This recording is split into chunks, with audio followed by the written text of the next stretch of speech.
জুম্মার দিনে একটু ফুচকার আয়োজন। আসসালামু আলাইকুম, সবাই কেমন আছেন? আমি এখানে দেখতেই পাচ্ছেন আমি তেঁতুলে টক ভিজায় রাখছি। এটা লবণ দিচ্ছি, হালকা একটু লবণ দিতে হবে। আর বাচ্চারা খাবে তার জন্য একটু চিনিয়ে দেবো। চিনি দিলে আপনার বাচ্চারা খেতে পারবে, যেহেতু একটু টক ঝাল মিষ্টি যেন হয়। আর টক ঝাল মিষ্টি হলে একটু ভালো লাগে, বাচ্চারাও খেতে পছন্দ করে। আর এটা হচ্ছে আমার বাজারের মশলা।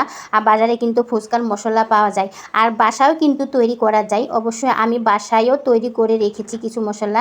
এটা হচ্ছে আমার বাসার মশলা, আমি বাসায় তৈরি করে রাখছি। আর সব কিছুই পরিমাণ মতোই দিতে হবে। আর পরিমাণ মতন না দিলে হয়তো বেশি টক হয়ে যাবে, না হলে বেশি ঝাল হয়ে যাবে। এখানে আমার ধনা পাতা, তারপরে কাঁচামরিচ সব কিছুই কেটে রেখেছি। আর আপনার যদি ফুচকা খান সঙ্গে, তো আপনার একটু শসা তো থাকতেই হবে। শসা না থাকলে তাহলে আপনার ফুচকা খেতে তো ভালোই লাগবে না। আমি কিন্তু ভালোভাবে মিশাই নিব। ওইদিকে কিন্তু ফুচকা অলরেডি বানাচ্ছে। ফুচকা বানানোর জন্য আমার অনেক বাহিনী আছে। আর আমি যেহেতু টকটা তৈরি করে নিচ্ছি, আর একটু ভালোভাবে মিশাই নিতে হবে, যেহেতু চিনি আছে, চিনিটা গলতে কিন্তু একটু সময় লাগবে। আর আমি কিন্তু পানিপুরির জন্য করছি, আমার হাজব্যান্ড পানিপুরি খাবে, তার জন্য একটু পানিপুরির আয়োজন। আর তারপরে আমি ফুচকার আয়োজন করছি। আর আমার বাচ্চারা একটু জেদ ধরছে, এর জন্য ফুচকাটা তৈরি করা। মাঝে মধ্যে কিন্তু একটু বাসায় আনন্দ করলে ভালো লাগে। আর আমার হাজব্যান্ডকে বাহিরে যেতে দিইনি, যেহেতু আজকে বাসায় একটু আয়োজন আছে। আর বাহিরে যদি আপনার খেতে যান না, হয়তো ভালো জিনিস পাওয়া যায় না, হয়তো মন ভরে খেতেও পারি না, হয়তো ভালো লাগে না খেতে।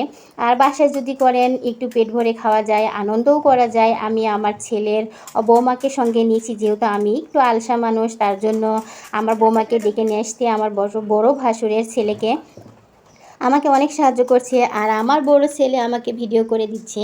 আর আমিও কিন্তু ফুচকা বানাচ্ছি। আসলে সঙ্গে সঙ্গে ফুচকা বানাই, যদি সঙ্গে সঙ্গে খাওয়া যায় তাহলে অনেক ভালো হয়।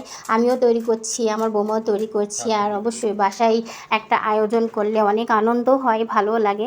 অবশ্যই আমরা অনেক আনন্দ করছি। আর একটু লং ভিডিও করলাম, যাতে আপনাদের মাঝে একটু নিয়ে আসতে পারি, আর সবাই একটু সবার পাশেও থাকতে পারি।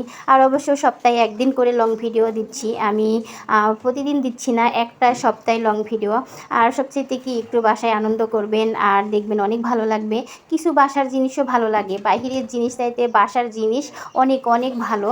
আর খেতেও কিন্তু অনেক স্বাদ হয়, একটু কষ্ট হয়, অনেক কষ্টই হয়, তবুও না একটা আনন্দ থাকে আলাদা। আমরা যারা ঘরের বউ এবং ঘরের মারা যারা আছি, তারা এগুলো করতে অনেক ভালোবাসি, সবাই মিলে আনন্দ করতে ভালোবাসি। আর আমার হাজব্যান্ড অনেক খুশি আজকে, যেহেতু আমি একটু খাটাখাটনি করছি, যেহেতু আমি খাটাখাটি করি না, তার জন্য একটু মন খারাপ। আর আমি অবশ্যই একটু আলসা, কাজকাম করতেও একটু ভয় পাই, তবুও আবার কাজকাম করতে ভালো লাগে। যখন কাজকাম করি তখন অনেক ভালো লাগে কাজকাম করতে। আর কাজকাম করলে কিন্তু শরীর ভালো থাকে, মন ভালো থাকে। আর সবাই ভালো থাকবেন, সুস্থ থাকবেন, আর সবাই সবার পাশে থাকবেন।